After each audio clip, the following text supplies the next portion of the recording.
Так, 15 минут у нас. Здесь пропали графики. С этим мы потом будем разбираться.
Где-то поток.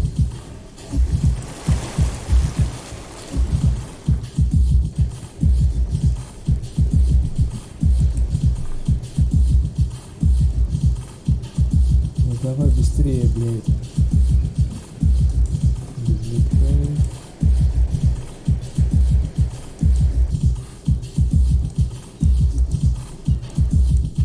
The question really is whether those numbers are sustainable given the uncertainty today. Yeah, no, thank you for having us. I think clearly for us, 2019 was the close of a 4-year period where we've had sustained strong growth, delivering over 20% revenue growth was very heartening, improvements in operating free cash flow and expanding our EBITDA. All those things were really good measures. And we started this year honestly quite strong. I'd say Q1 was pretty much on our budget for the year and doing well. But with all these shutdowns happening in our 5 markets, April was rough, and I think in May it's really the story of Vietnam recovering as it opens up. But in all honesty, it's going to be hard to continue to deliver the group-wide results that we've been able to deliver over the last 3 or 4 years. Так, вначале пока система. Quantify that for us then, Hari. What kind of a drop are you anticipating? So it's early to call a forecast, as you know, Linda. I think it's super hard. Things are dynamic and moving. The Singapore government announced new measures for opening up in June, some parts of which are encouraging because the construction sector can get back to work, at least in parts, starting June the 2nd, which is very encouraging. Other parts of the business aren't quite ready to go. So I think what we are seeing is, if you look at some of the demand side metrics, so for example, total traffic just here in Singapore, January through May, it's up 6% over that same period last year. So you're seeing growth in demand for real estate. People are interested in participating. They're seeing asking prices for real estate beginning to drop. We saw that in Q1. We saw it really drop off in Q2, in April rather, as transaction volumes dropped. And so the buyers are ready to go. The challenge really is you're not able to physically visit the sites. The agents aren't able to go and take their clients out. Developers aren't able to open up their booking offices. So the reality is we need to see how bad it gets in May and June before we really know how the whole year is going to play out. The countermeasure obviously is our second largest market, Vietnam. It seems to be having a very strong recovery in the last 2.5 weeks since that country reopened. Harry is rich in Hong Kong. I'm just take the example of the British property market. It was also meant to be in the doldrums when it opened up, and it did open up, and there was a huge rush to try and buy property. It still remains that way. It's only been open a short while. That confounded the critics. Can you be confounded with these markets that you cover, with the exception of Vietnam? No, I think I believe the property market's actually going to be very strong, because if you look at some of the underlying conditions, we're at near 0% interest rates, so mortgages are fantastic. You're refinancing your home, that's fantastic as well. You have asking prices for real estate dropping as well. You have in many markets, whether it be in Bangkok or in Malaysia, you're seeing supply gluts that are being worked off. So from a buyer's perspective, there's a lot of real estate, the asking prices are dropping, and the interest rates are low. That's prime conditions to participate. We launched Property Guru Finance in Q1, and what we're beginning to see is a lot of buyers and current homeowners are also seeing it as a great time to refinance their home. So that's not quite buying new real real estate, but they are refinancing their home, managing their home household cash flows as well. So I think you are seeing people participate in the real estate market, but some parts of our business, unfortunately, are dependent on physical access to the site, and those parts will have to wait for the lockdown to ease up in the coming months. Well, Harry, this brings you don't have to visit properties anymore. So of course you will do when you're out there shopping for one. It's just that looking at the post-COVID world, there's going to be more of that distance that people are talking about. Now, tell us about FastKey. That is one of the ways you can now visit properties without having to go there. Very briefly. That's correct. So FastKey Storyteller is a solution that we expedited in the COVID world. It was part of our solutions, to be honest, but we sped it up to get it fully ready for the market. What it does is it allows people to remotely view and visit properties under construction real estate, which are normally just construction sites. You can remotely view it through an immersive virtual experience, but you're also able to see the availability of units. So developers are not just able to show their visual sort of do walkthroughs, but they're able to actually display what's available for sale and then even take bookings if necessary. And from the developer's perspective, they're able to now access remote buyers via agents who might be in their market or agents who are overseas, all through an agent marketplace that connects to them on FastKey. So FastKey is really set up for even for a post-COVID world, where we do expect that international travel will drop, so real estate buyers may not be flying in and out of our region quite as much. They need to be still able to visit or view rather what's available and what are the floor plans, the walkthroughs, etc. And all of that is facilitated through this end-to-end solution that we are calling FastKey Storyteller. Hari, there are expectations that post-COVID, more and more people will decide to work from home. Will that change the way buyers buy their homes? What are you anticipating? Yeah, I think that's a great question, Aslinda. What history has taught us is that at times like this, people are going to, if they can afford it, if their household incomes have not been impacted and there are no job losses within the family, people will try and upgrade their homes. I think what's unique to COVID is you're going to have a lot of people working from home, such as I am doing right now, and need to have workstations for multiple people, potentially for children as well who might be doing homeschooling, means that people might, as long as their budget accommodated, look to upgrade their homes, go for slightly larger homes as well. So I think that's something that time will tell. I think in developed markets, we fully expect that will happen. Here in Singapore, I think it's likely to happen if people can afford it. But it'll be interesting to see how it plays out in some of our other more emerging economies as well. Do you think that would have an impact on property developers? Yeah, I think the property developers are looking at everything end to end, right? I think it's a long gestation cycle for them. They've started planning. So real estate that will come on the market next year is already well into planning stages. It might be too late for many of them to make changes. But I think what you're going to see is developers look at ways to manage technology to facilitate marketing and sales, and then for some of this data to inform them about new developments they haven't started yet. So they might look at larger floor plans, fewer units, maybe ways in which to accommodate working from home, solutions like that. These are not benefits or solutions that offices or frankly real estate developers have had to think of prior to COVID. But I fully anticipate that we're going to see some of these changes in the homes of the future. So the smart homes might need to incorporate the fact that you got home offices much more commonly than they are today. Hari, if you talk about property, you have to talk about property prices. If you take a look at the prices in Singapore, they've remained resilient despite the pandemic. What are you anticipating for home prices post-pandemic? Do you expect a surge? No, I do expect, the prices have started to come down. And to your point, they haven't cratered. They dropped by about 1% in Q1. So in Q1, as I mentioned, before Singapore went into lockdown, we actually saw a glut of listings on property growth. So property listings actually went up significantly and asking prices started to come down. Essentially, supply was much higher than demand at that point. And we fully anticipate that combined with the fact that there are a lot of new construction projects that will come online post-COVID means that there will be a slight downward pressure on that. But Singaporean real estate remains robust because it is the expendable economy, a strong jurisdictional system, and so you have foreign buyers coming in as well. And despite all the cooling measures that have been put in, luxury real estate still has very strong demand coming from mainland China and other places outside of Singapore. And then for the regular sort of folks here in Singapore, real estate remains one of the most attractive asset classes for investment. So I do believe that there'll be some downward pressure because of some of the measures that I mentioned earlier, but it won't collapse completely simply because demand remains very, very buoyant in Singapore. Harry, final questions from me. If you look at all the 5 countries that you do cover, which housing market there do you think offers the most promise looking ahead? And I'm talking about the value, perhaps upside potential, and also legislation which supports you buying property there as well as a foreigner. Yeah, I think that's a great question. I think one of the markets where it's really a good buyer market for a foreign investor would be Thailand. I think in Bangkok there's a lot of supply, good construction of real estate, high quality developers, and a decent force of law as well. Singapore is always the best in our region in that sense, but the real estate tends to be more expensive. But for those who are willing to take a little bit more of a risk, and I don't consider it a big one to be honest, I would encourage them to look at Vietnam. I think Vietnam's going to have the most upside. You're going to see the most appreciation of pricing. You see 100,000 people move to Ho Chi Minh City every year. They need homes.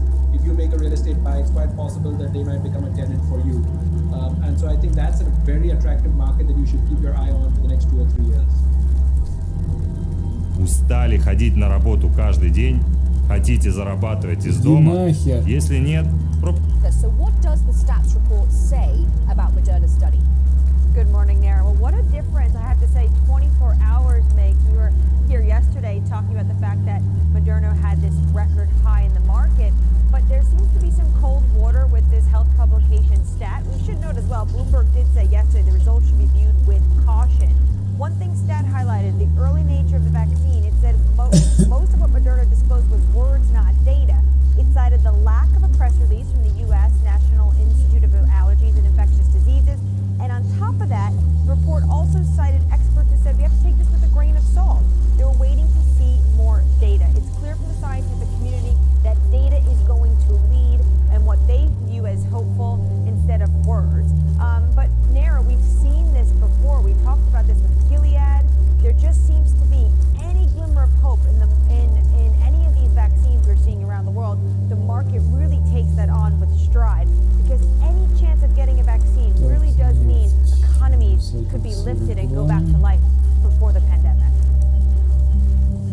Yeah, none of us should really undermine the palpable sense of relief that you would get if somebody says to you, I've got something that can help possibly Блять, я shift смотрю все равно 20 вчерашние данные. 36 million people from unemployment queues. So I think that's why markets move. But to the White House and the president, he now argues, and good morning by the way, that the US is a badge of honor. Why? Good morning, Manis. He's talking about really pushing his narrative, saying that the U.S., which has more than 1.5 million cases, leads the world in terms of coronavirus cases. He says that it's a badge of honor because it reflects how much the U.S. is testing. So that was kind of his narrative. This has to do with the U.S. testing. But contrary to what the President of the United States is saying, is the U.S. is not extraordinary when it comes to testing. Our data shows the U.S. is falling behind the U.K., Italy, and Germany. We look at the testing per 1,000 people. Now, President Donald Trump was answering a question when he made this comment about whether or not he was going to block visitors from Brazil. Brazil in the past few days has overtaken Spain, Italy, and the U.K. It is now third in the world when it comes to coronavirus cases. And President Donald Trump said he is considering that ban on Brazil. Brazil is really going to be one to watch. It was really chaotic in their response, and many are saying it is just going to get worse. President Bolsonaro had fired the health minister last month, and the replacement for that health minister resigned last week. So really a chaotic situation in Brazil, and you can see the infection numbers are just ticking higher. Вы когда-нибудь покупали на Amazon? А что если я расскажу, как не тратить, а зарабатывать на этой площадке? Если не интересно, пропускайте это видео. Или Регистрируйтесь на мой бесплатный интенсив «Бизнес на Amazon» и смотрите дальше. Привет! На связи Андрей Дубровский. Я интернет-предприниматель с 12-летним опытом работы. Руководил торговой компанией в Китае. В 2008 году запустил свой первый интернет-магазин. Преподаю интернет-коммерцию в колледже Джон Брайс в Израиле. К сегодняшнему дню мой оборот составил более 12 миллионов долларов. И весь свой опыт я даю слушателям. Amazon – это 189 миллионов покупателей в месяц. Это собственные склады и упаковочные центры. Это своя система логистики. Даже если вы думаете, что продажи не ваш конек, я объясню, что торговать на Amazon легко. Регистрируйтесь прямо сейчас, и я пришлю вам 3 бесплатных урока по старту бизнеса на Amazon. Узнайте, как начать бизнес уже сегодня. На интенсиве вы узнаете, что такое онлайн-арбитраж, как найти товар, который пользуется спросом, как происходит логистика, какие расходы закладывает стоимость, как рассчитать свою прибыль, как выводить свои товары в топ и зарабатывать еще больше. Даже если нет капитала, стартуйте со $100. Жмите на ссылку. Увидимся на интенсиве. Simon, tell me, what was the motivation behind this? How does it work? And how long is the interest-free period for? Thank you, Rich. It's good to be back. So basically, a couple of weeks ago, we introduced this idea of Hong Kong Cash Drop campaign, right? Where as a homegrown fintech company, we want to do something to support and to cheer for the economy. So basically, as you mentioned, right, we want to give people the 10,000 Hong Kong dollar handout 2 to 3 months ahead of the government proposed timeline. So basically, you just need to apply online. It takes around 3 minutes, and it will disperse to your bank account once approved within the same day. People have already gotten it within the first couple of hours, right? So we expect around 5 to 10,000 people will benefit from this initiative. It is going to be in the form of a 5-month interest-free period, meaning if you apply now and if the government disperse between July to August, you have more than ample time to pay us back interest-free. The motivation, right, is very interesting. For us, there are 2 motivations behind this. The first thing is we want to get people, the 10,000 people in the $10,000 in the hands of people earlier to stimulate the economy, to kickstart this multiply effect, so that we can help the economy to resume. The second is more just bringing joy to Hong Kong, right? I think 2019 and 20 has been tough. 2020 even tougher. So we just want to give people the money earlier. I think everyone loves early Christmas. Simon, you got the advert out of the way. Let's concentrate on the interview now. Let's talk about how the coronavirus and also the street protests have impacted your business, your expansion plans, indeed, and how you work too. Yeah, I think globally, of course, we've seen this affecting the economy across the board. I think for the coronavirus in particular, right, we see 2 impact, right? The primary impact is people cannot go out, which impacts both business and leisure. The secondary impact is more severe, which is the economy, right? For example, we've seen like top banks in the world saying they need to build reserve 3 to 5 times higher. For WeLab, our business focusing on Hong Kong, China, Indonesia. Hong Kong and China, interestingly, is a little bit ahead of the curve in the coronavirus, where we experience the impact from Chinese New Year. Indonesia experiencing now. I think first of all, on an operational level, right, we care for employee safety. We get everyone working from home immediately. Hong Kong had this interesting episode of working from home, coming back, and then working from home a second time as we got hit to the second wave. Business-wise, right, I think as the economic projection continues to look south, we're looking at what we need to do to be more conservative in 2020 and beyond. We have tightened credit. We have a look at how do we save costs and be more efficient ourselves, right? If you look at the China business, we're seeing uptick in delinquency just like the rest of the market. We're actively monitoring the situation as we speak right now. But thankfully, what we've seen is April, May, credit performance is slowly improving, showing that there's hope at the light of the tunnel. For Hong Kong, it's a very interesting impact, right? Hong Kong, where we have a much clearer view on the consumer delinquency and the credit infrastructure, right? We're actually seeing people applying for more loans.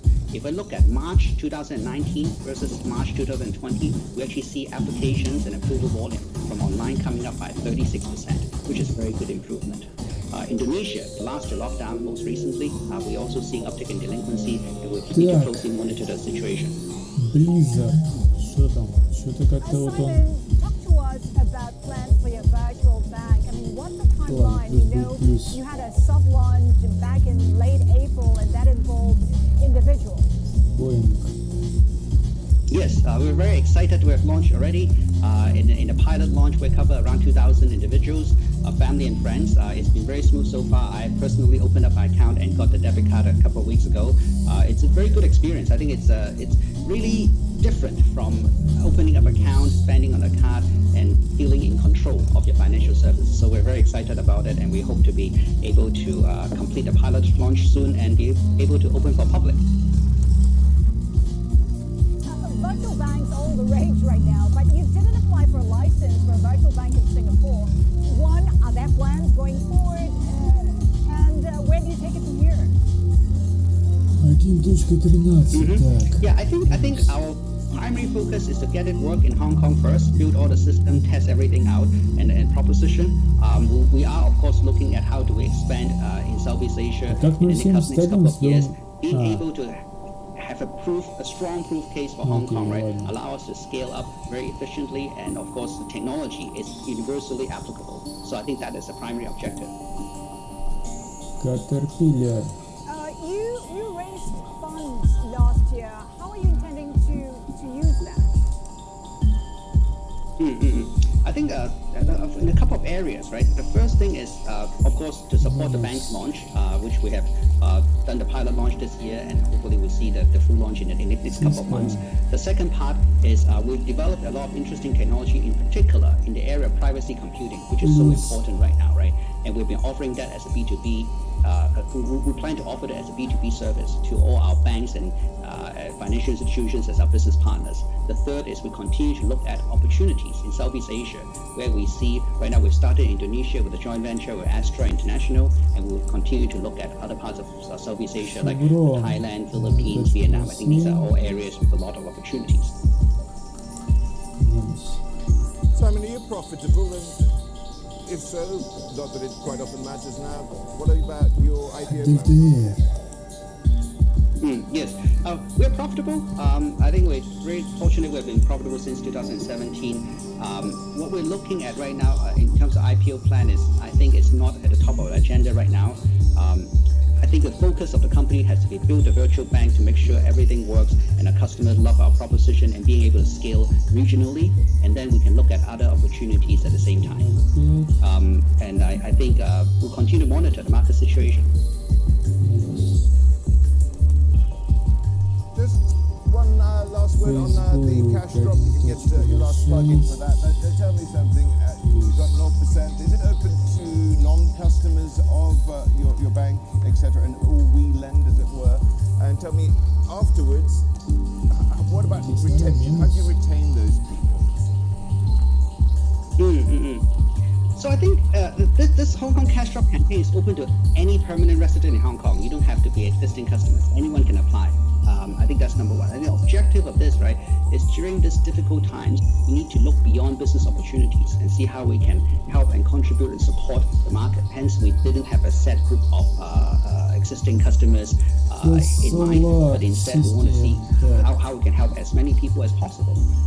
So far, the feedback has been great. People love the campaign. Customer experience is great. And I think we hope to help more and more people in Hong Kong. Думаешь, что делать дальше? Делай ремонт, а Петрович доставит все, что нужно. Let's start with the LPR, which was left unchanged. Is it fair to assume that the PBOC may continue to guide down funding costs in the economy going forward? Well, we are expecting a further rate cut, but I think it was pretty much expected that the PLR will be left unchanged, given that last week's auction, the MLF was left unchanged and was pricing off that. But going forward, we are expecting another 20 basis point rate cut and before the middle of the year. What's your take on China's recovery path? There seems to be some optimism. If you take a look at oil consumption, probably back to levels pre-COVID, but that recovery could be easily derailed by a second wave of virus cases. Right. I mean, if we do have a second wave of virus cases, clearly, obviously, that will put a pause to that. But in terms of the data points, and what we're seeing now is a pretty relatively quick pickup in some of the areas, and we are seeing sizable pickup in durable goods sales as well, especially in the autos and some of the luxury items as well. So China is recovering pretty rapidly, and it's giving obviously a hope in terms of what it could be looking like for the rest. But having said that, when we carry out our household survey, which we've been doing for over a month now, there are some considerable concerns about that, second wave of infection. So the households are pretty conservative in the way that they return back to some of these services activities that may expose them to the virus. So limited rebounds and the slow rebounds as far as the pace is concerned in the services area, but in goods area we're seeing a pretty sizable rebound there.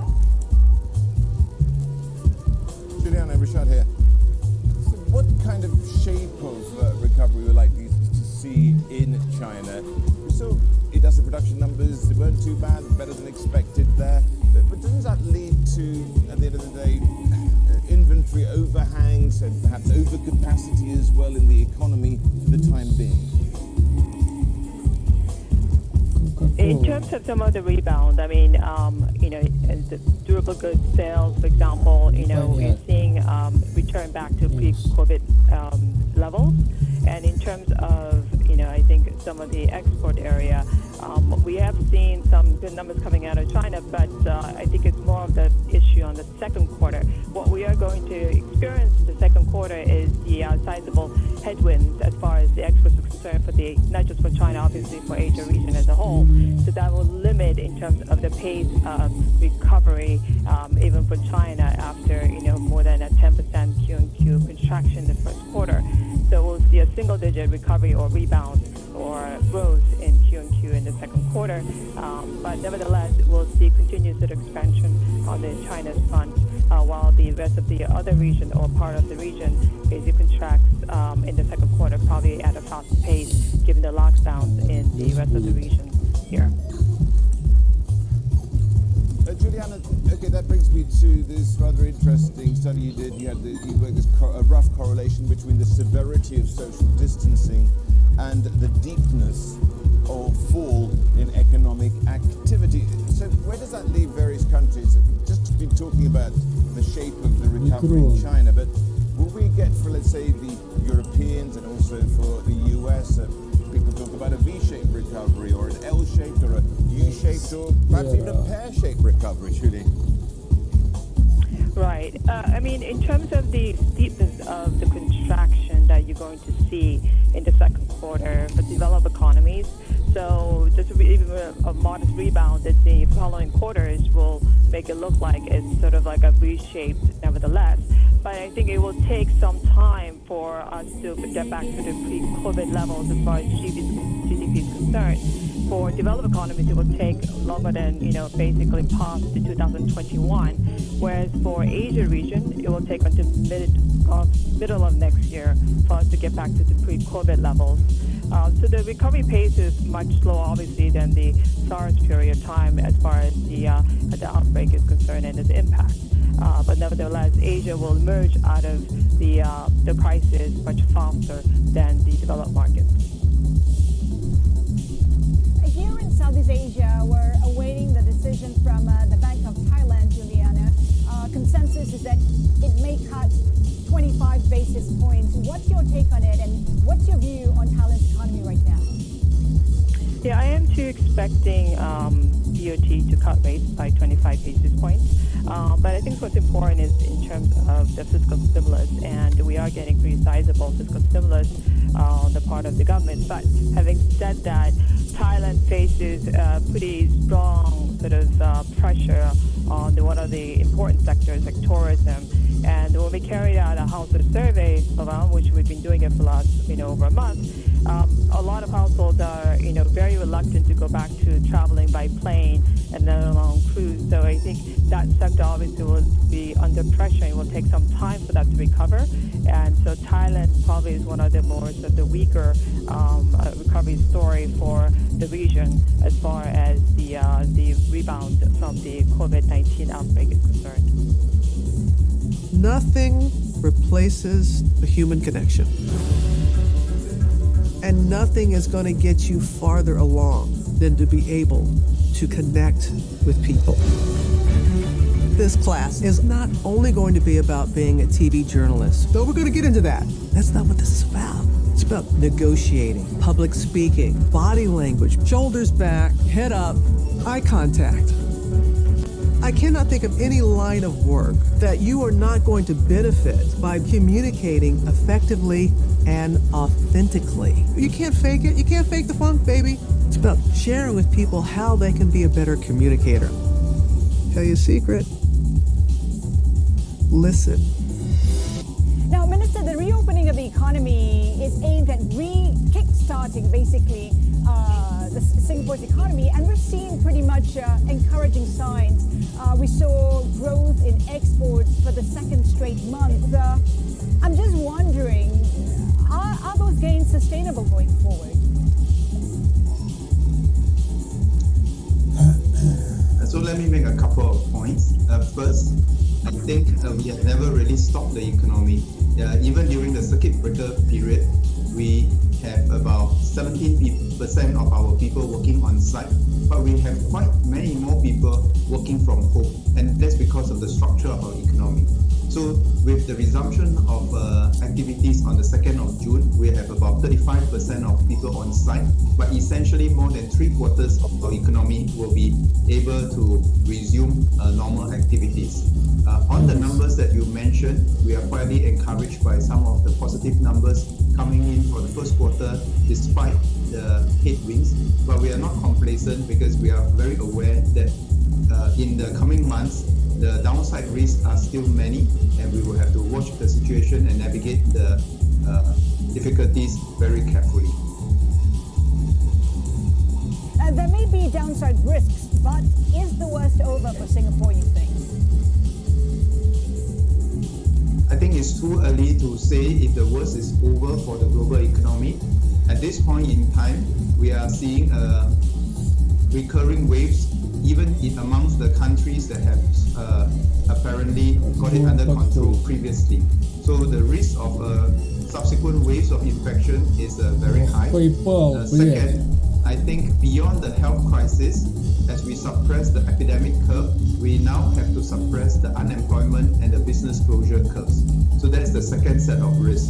The third set of risks that we have to manage is what we call the policy-induced risk. And in this, is the risk that some countries may take on greater protectionist measures, thinking that this will get their economy out of the woods, and that is the wrong thing to do. In fact, we should be looking at greater interdependence for higher resilience rather than independence. And the fourth risk that I think that we have to contend with will be the fact that many countries would need fiscal resources to support their businesses and workers. But not all countries have the fiscal space to do so, and there is a risk that they might use quantitative easing or competitive devaluation to get their economy back in shape. But if they do so, then unfortunately there will be a global knock-on effect. And so these are all the downside risks that I think we have to carefully watch in the coming months. Having said that, though, Minister, pharmaceuticals have come in really strongly. We're talking about growth in excess of about 16%. Could sectors like pharmaceuticals soften the blow for Singapore? And in view of that, could Singapore see a better than expected Q1 GDP numbers due out next week? At this point in time, we were fortunate to have a sizable biopharma sector, and this is part of the effort for part of our diversification efforts over the years, so that at any point in time, different sectors of the economy will help us to balance out each other so that we have a more steady growth trajectory. But I think it would be too early to say that just because the biopharma sector is doing well and perhaps the ICT and banking and finance sectors are relatively unscathed, that overall the economic performance would be lifted because of these few sectors. I think we cannot deny and we cannot underestimate the global demand and supply shocks that we have to contend with. You talked about about working with other countries, Yes, Singapore, along with the likes of New Zealand, Australia, South Korea, as well as Canada, are in talks to restart cross-border travel for what's called Понятно, куда essential purposes. When can we expect that to happen?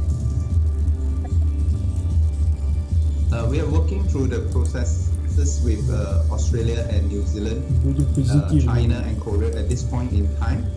We hope to put in place the measures soon.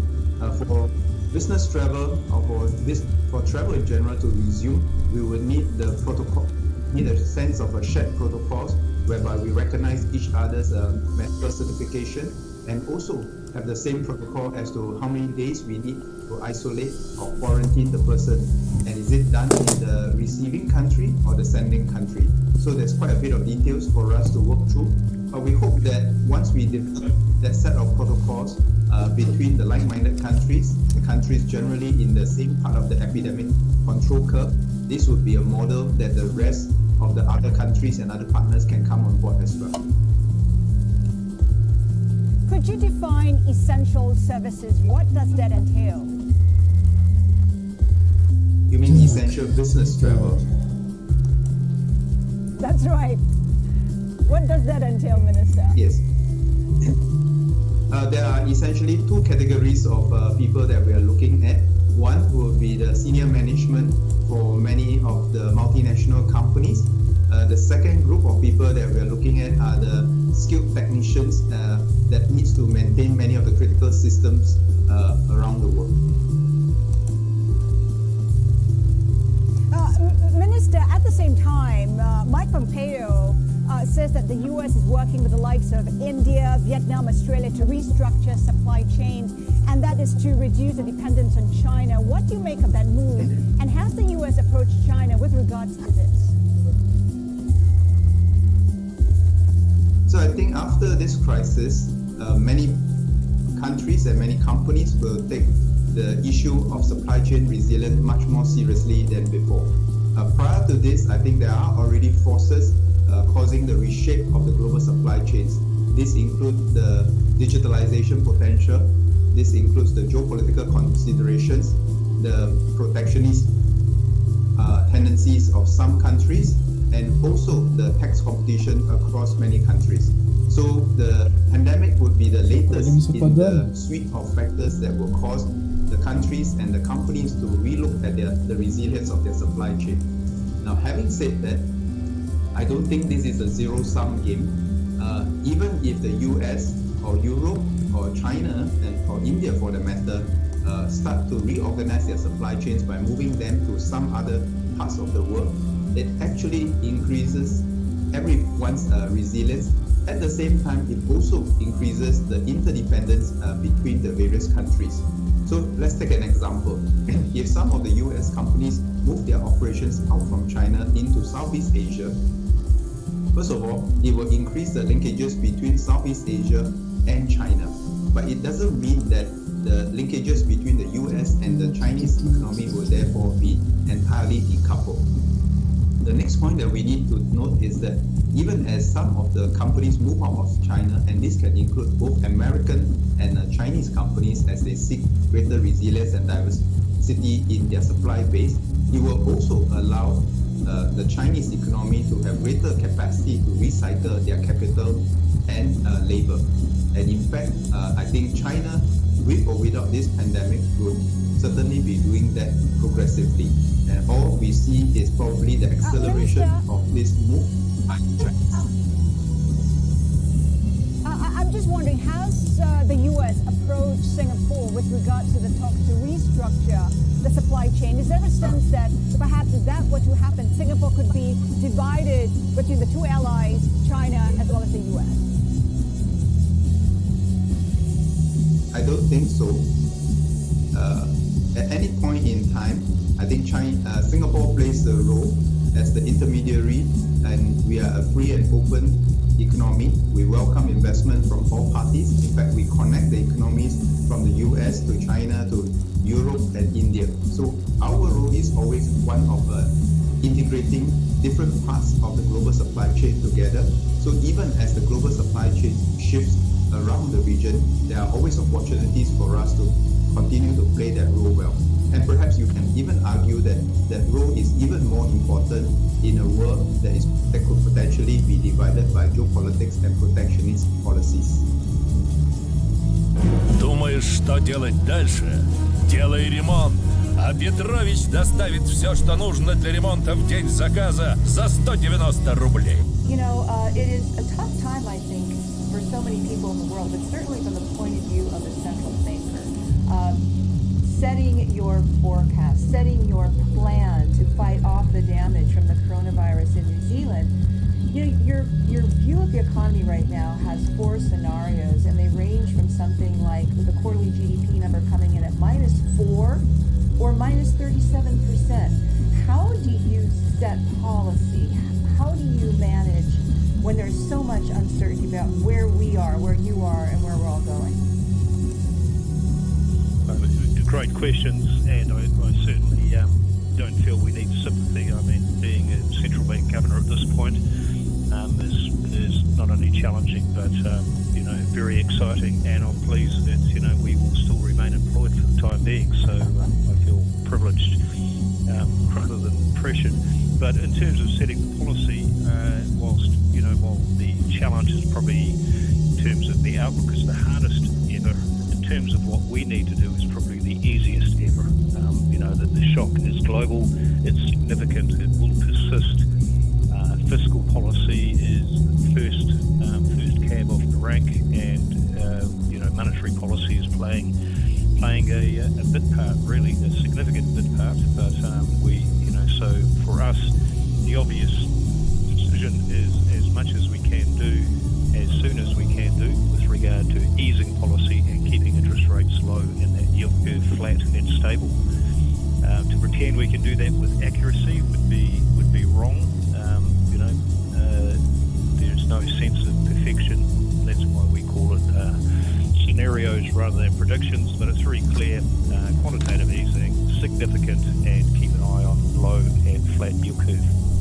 Well, speaking of keeping the yield curve flat, watching fiscal policy, certainly the budget released by the government last week, I think, before it came out, even after, people are wondering what it means for your target for bond purchases this year. And of course, your assistant governor, Christian Hawkesby, spoke to our Tracy Withers earlier today, saying that didn't really change much.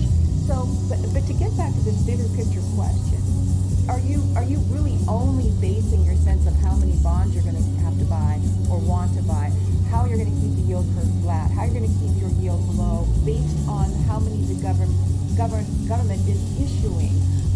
Are there other factors that are equally important to that? I think there are other factors that are actually the driver. Just to step back one, we have chosen to use quantitative easing, large-scale asset purchase, as our preferred instrument, given that the official cash rate is so low. We don't want to go negative at this point. We're prepared to if we have to, but not until a lot later. So government bonds are the obvious asset we can be purchasing. The good news is there's more of them coming on the market. When we were talking about alternative monetary policy tools this time last year, one of the concerns for New Zealand, given the very low fiscal debt position, was that we didn't have a lot of government bonds to actually buy. Well, that problem is certainly being resolved for us now. The way in which we think about it to retain our operational independence is that we think about the cap in terms of dollar billions of assets we want to buy. We don't think about it as a percent of total assets on offer. Of course, we get indemnified from the government for buying these bonds, around the mark-to-market positions. And that indemnification is set as a percent of the total bonds on offer, but that is not about our policy. That is simply about enabling, not about what we have to do. So we focus on inflation, we focus on employment, and we are targeting, a low and flat yield curve through the purchases of bonds. So you also mentioned, the global outlook. Certainly, one aspect of the global outlook for New Zealand and what the economy is going to do, and that all over the map forecast is what's happening in Australia, what's happening in China, your two biggest export markets. How do you see China's economy in particular performing right now, and what is that going to mean for demand for New Zealand's exports, which is a very big part of your economy? Инновационный гипердимовый двигатель Dyson обеспечивает самую высокую мощность всасывания среди беспроводных. That's right. I mean, we're in a reasonably fortuitous position, put it this way. If you wanted to confront a crisis like the globe is confronting, you'd want to start from where New Zealand started. So we had a pretty good terms of trade, good high commodity prices. We had low government net debt. We had very high labour force participation. We had inflation above the midpoint of the band. So all of these are good starting points. But without doubt, both New Zealand and Australia are trading nations. We need people to buy our goods and services. For us, for New Zealand, our particular goods still remain well bid, well sought after, because they are soft commodities. They are food, they are timber, fishing, things that really remain in demand in China, and they are largely consumed there. They're not part of a global supply chain that ends up getting held up somewhere else through final demand. I think final demand is China. So that is good. Australia's a little bit different, with their harder commodities. A lot of those are intermediate inputs or primary inputs into ongoing further processing. The biggest part that is impacting the New Zealand economy from the Chinese slowdown and global slowdown is the fact that we can't travel, and tourism and education is a significant component of both our countries' GDP. China in particular for the education, and more so recently China for tourism. They've come up into the middle income group. During the global financial crisis, Chinese tourism was not a big issue. Now it is. So that is, that's the biggest challenge. It's not necessarily goods, but more services, and at that high end, labour-intensive service area. I'm also curious, when you see, one of the biggest things driving anybody's economy right now is what's happening with the virus, what's happening with the number of deaths, what's happening with the production of a vaccine. There's U.S. starting to reopen in some areas. There's some pushback internally. Other nations trying to reopen as well. Where do you see the world? Start with New Zealand and how it affects you, though, in terms of closer to reopening, getting there, something that will reinforce gains in stock markets, or still at a very difficult place where it's too early to think like that? I don't think it's too early. I think it's really important that we think about recovery and renormalisation, think about the future. That's what keeps us as humans healthy, happy, and engaged. Sitting here worrying about what could happen is not useful. Our scenarios are based exactly on what you're saying. It's based on not our predictions of what happens, but just on the different types of possibilities around the health situation. In New Zealand, being the complicated folk we are, we coded it as to 1, 2, 3, and 4. 4 being total lockdown, based on the virus being in New Zealand and being spread through the communities. We've managed to contain the virus. There is no human-to-human contact that we can't trace, and we have shifted down through 3, and we're now in 2, where effectively New Zealand is open for business within New Zealand, subject to some constraints around how many people per building and a bit of social distancing. But that will only take New Zealand so far. New Zealand has to be open to the rest of the world. And so this is our challenge. The benefit of being far away is that we've been able to contain, manage. The benefit of only not having state governments, but just a central government and local governments, is that we've all been good citizens. But our big challenge will be at what point are international borders open to people. And this is a real concern for New Zealand. Our goods can still be traded, but a big part of the services, unless we can get feet on the ground here, it's very hard.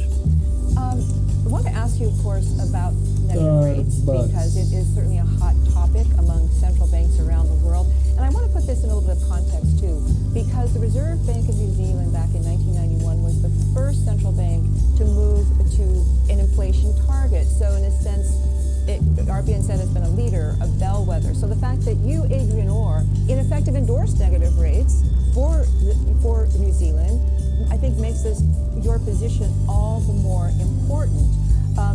Probably not till early next year, you say, but why do you embrace negative rates as something helpful to New Zealand's economy at this critical time when Jerome Powell at the Fed and all his teammates say, no, it's not an effective tool for us? Why do you think it would be effective for New Zealand? Привет, меня зовут Иван Коваль-Зайцев, и я трейдер на финансовых рынках. Уже 11 лет я зарабатываю тем, что торгую на бирже. Последние 6 я профессионально занимаюсь управлением деньгами своих клиентов. И именно трейдинг позволяет мне делать то, что я хочу по жизни. Я переехал жить в Мюнхен, всегда мечтал переехать в Европу. Я купил машину, о которой мечтал с детства. Я купил дом своей мечты в самом красивом месте Мюнхена. Если посмотреть со стороны, я живу жизнью мечты любого человека. Но надо признать, что мой путь к успеху лежал через трудности и испытания. Когда я впервые начал торговать на бирже, я потерял $10 тысяч за 2 недели. К сожалению, меня это ни к чему не научило. Я продолжал терять деньги, я стал нервным. И от всего вот этого вот дерьма, в конце концов, от меня ушла жена с ребенком. Я был просто убит. И уже подумал, что на бирже я никогда не смогу зарабатывать. Но я решил сделать еще один последний шаг. Я купил биржевого робота, потратив на него 300 тысяч рублей. Я взял последний кредит, который мне, в принципе, могли одобрить. И все изменилось буквально вот в один день. Я понял, что для успешной торговли нужно применять автоматизированные торговые системы. И я стал их разрабатывать. И теперь мой торговый счет равен 39 миллионов рублей, который я создал с абсолютного нуля. Я основал закрытый инвестиционный фонд, я получаю деньги от инвесторов. За прошлый год я заработал своим инвесторам больше 20 миллионов рублей. Сам получил доход 15 миллионов, то есть больше, чем 1 миллион рублей в месяц. Но самое главное, я стал счастливым человеком. Со своей любимой женой стал путешествовать по всему миру. Больше, чем 4 месяца в году я провожу где-нибудь в каких-нибудь отпусках и путешествиях. Где-нибудь в каких-нибудь. И теперь я хочу вас научить тому, как обрести свободу, финансовую независимость, благодаря той самой методике, которая позволяет мне зарабатывать такие деньги. Кое-что я понял точно. Все мои старания стоили того, что у меня сейчас есть. И я ни секунды не жалел, что прошел этот трудный, но увлекательный путь. Присоединяйтесь к моей команде и давайте зарабатывать вместе. Я могу вам рассказать 400 историй успеха моих учеников, но прямо сейчас у нас мало времени, поэтому приходите на мой бесплатный вебинар, кликайте по ссылке прямо сейчас. Нет, я не научу вас трейдингу за 2 часа, но я расскажу, что вам нужно делать шаг за шагом, чтобы научиться зарабатывать бабки, научиться быстро и бесплатно. Кликайте прямо на этом видео на кнопку и регистрируйтесь. Вперед! Кстати, на вебинаре мы поговорим о реально работающих торговых стратегиях и о логике рыночных движений. Такого вы еще не видели, уверяю вас. Кликайте, пока еще есть свободные места, регистрируйтесь. Быстрее. Кликнули? Да, конечно. Кликайте. Ну вы кликайте, я пошел. Жмакайте. Well, no pressure there, Kathleen, but I embrace, endorse are 2 stronger words. We've said we want to retain optionality. And, you know, at this point, why remove options from your table if they can be of use? With monetary policy, there are always winners and losers, unders and overs. It's a blunt tool. Just as with positive interest rates, you know, savers versus debtors, elderly versus young, asset owners versus non-asset owners, etc.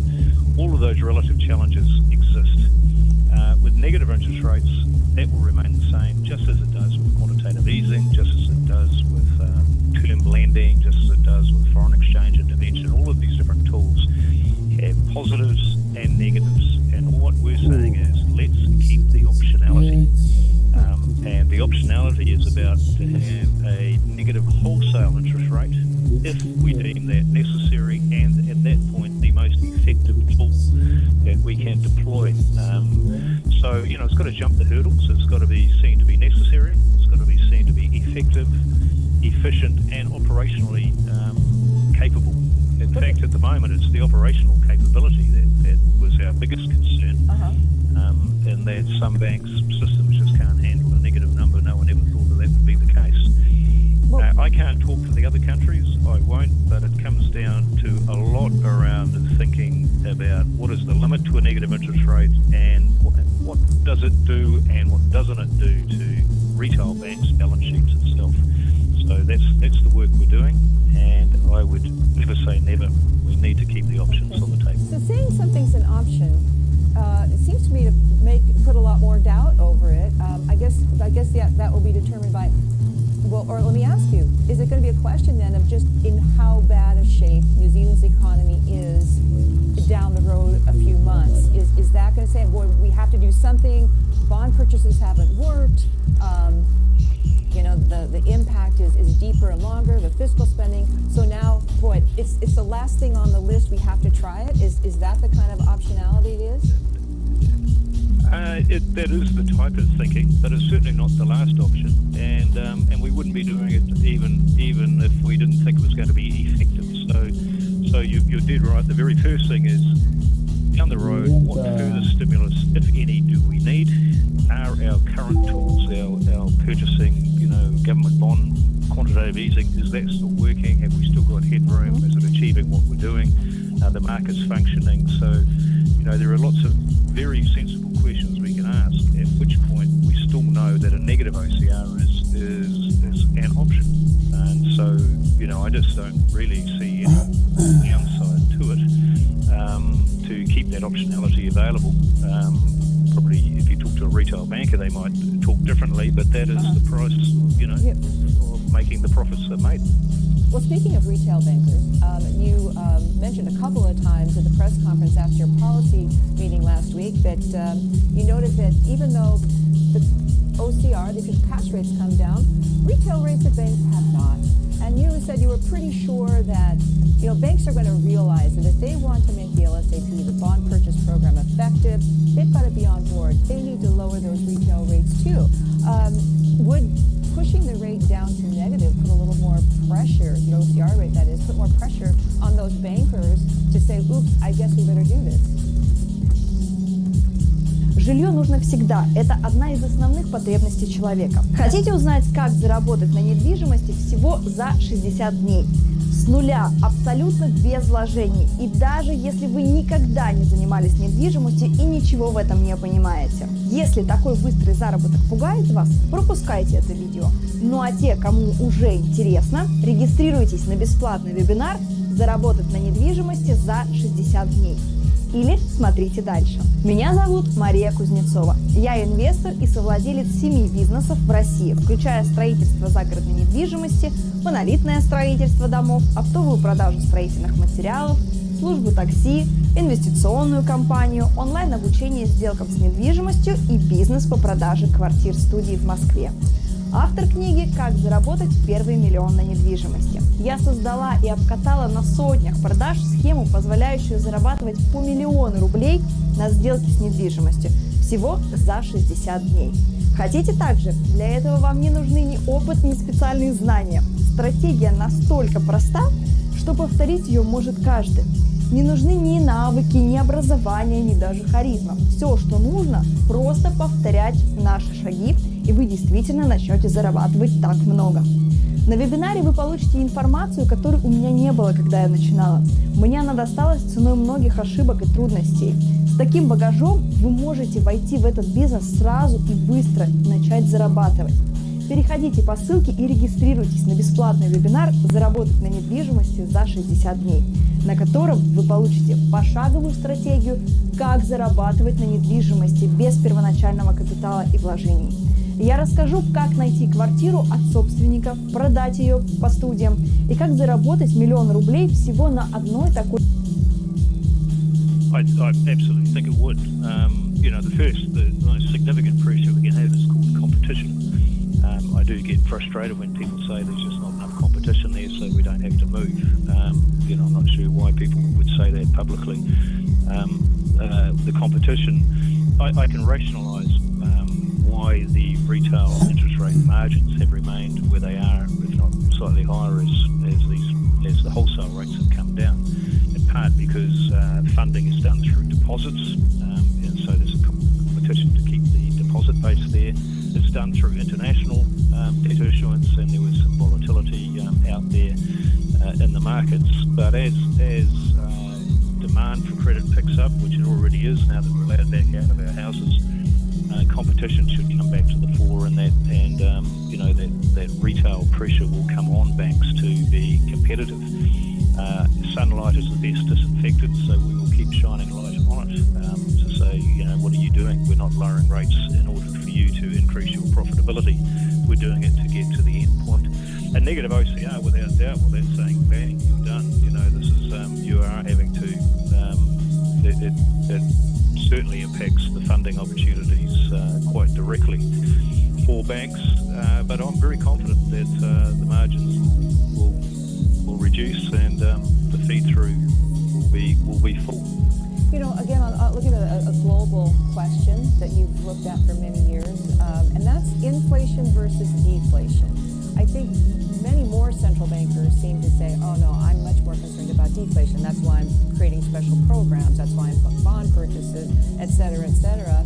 But there are some significant voices out there saying, maybe not today, maybe not next week. But there's so much stimulus created by the RBNZ and others that this is definitely going to push up prices, and we are going to have an inflation problem. What's your view? Well, I really do hope that we are confronted with some of those risks in the future, because that means that we have been successful, i.e. aggregate demand is picked up above supply, and we're back into a more business as usual situation. With the business as usual situation, it means that we would have to taper our bond purchasing, lift the interest rates, and continue as normal. At the moment, the impact is so large, the fear of inflation is very small relative to the fear of disorder, dysfunction, unemployment, and possibly even deflation. So, I think the balance of risk is pretty obvious, but there is no free lunch in this, without doubt, and we would have to be acting down the path of the future. Same for governments who are issuing debt. At some point the price of that debt will rise, and at some point people will be saying, wow, what's going to happen to my taxes, or are you going to start making cuts or paying things back? This is about getting through these periods. I want to call on another part of your history, which was when you ran the New Zealand Superannuation Fund quite successfully. So you've worn that hat of being an investor, having to choose securities, see where it's a good place to put some money, to make some money or not. If you were looking at the world right now, if you were looking at your bond purchases, possibility of negative rates, all kinds of things, how would this affect your view of where you would put money to at least keep it safe, if not make some? Вас не достало, что у вас вчера есть клиенты, а сегодня нет? Вы 100% знаете, что такое Яндекс.Директ. Yeah, I'll probably always stick with the big picture. So the first thing is, over what horizon are you investing for? So that will really be determined what you're about. The second one is, how can you remain liquid through these periods? If you're a long-term investor, obviously opportunities are going to increase over the next few years around entry prices into new markets and current markets. So you want to be liquid, you want to retain the confidence of your investors and be able to identify when the price is well below the long-term value of those assets, and that will be the make of a fantastic long-term investment manager. Okay. Some of the challenges will be there will be new things and old things. Well, I want a quick final question, just a few seconds to answer, but because we've run out of time here. Would you buy New Zealand bonds right now? Yes, I do. Would you? Oh, Easy okay. question to answer. But I mean, besides, oh well. Well, I am buying. I am buying them. So. Okay, the RBN said is quite buying. a few actually. Yeah, actually, many. Okay, Adrian Orr, thank you so much. Yeah. wondering whether you see this as sort of the worst in terms of the labour market destruction that we've seen. It is very difficult for this to say, predict what would happen in the coming few months. But in April, the figures should be the worst figures because of all the social distancing measures we have adopted, and we are now gradually relaxing some of the measures of slowing down of the epidemic here in Hong Kong.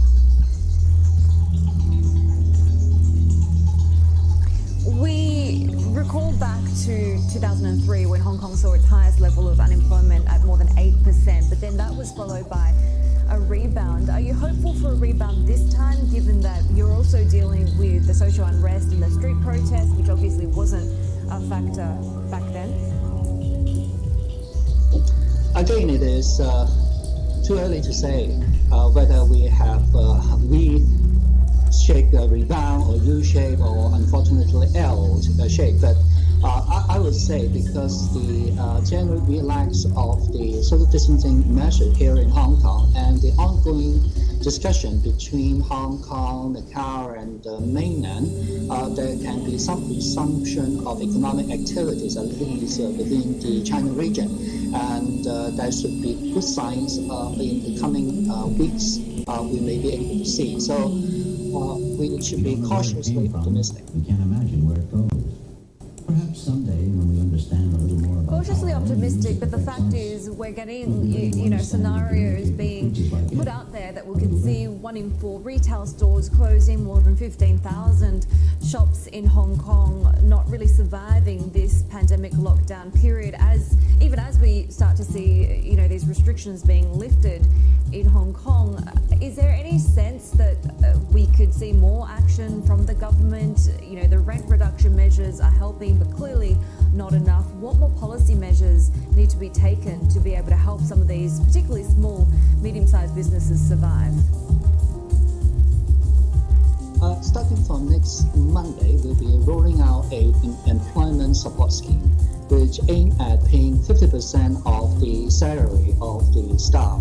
And the employers have to pledge to maintain the staff number in March. So we hope to roll out payout should be in June, July, August, and also the 3 months afterwards. So we hope this particular measure, which is a pretty new measure we have adopted, and we hope that the amount that we budget for, which is amount close to 3% of the GDP, should help a lot.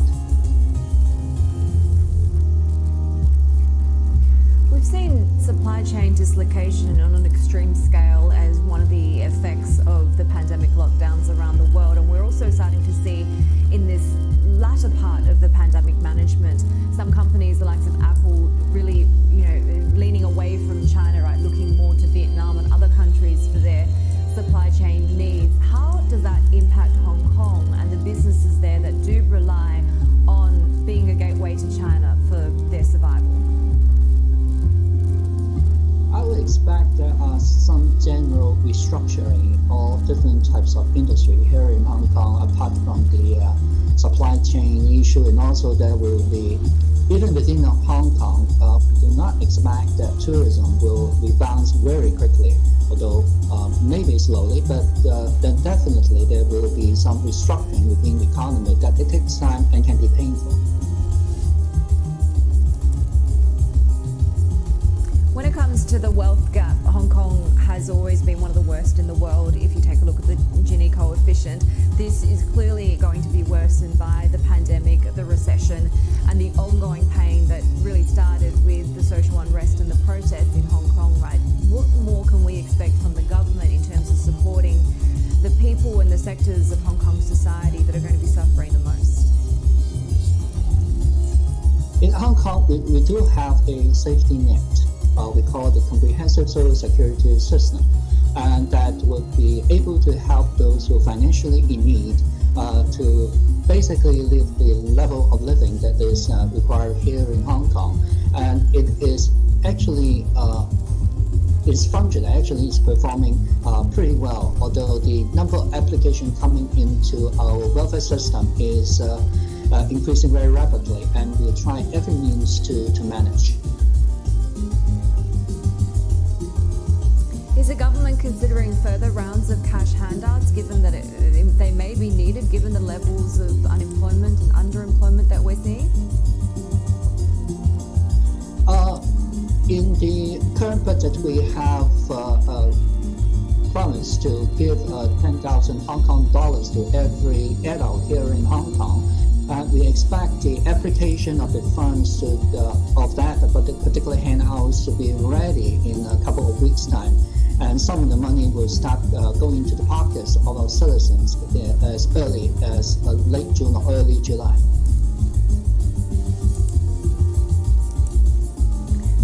What kind of diversification can businesses in Hong Kong that rely on tourism and travel and the services industry, particularly when it comes to the links with China, what more can they do to ensure their survival, given that you've got to assume that at least in some parts, some of these travel and behavioural changes that we're seeing will be semi-permanent? Yes.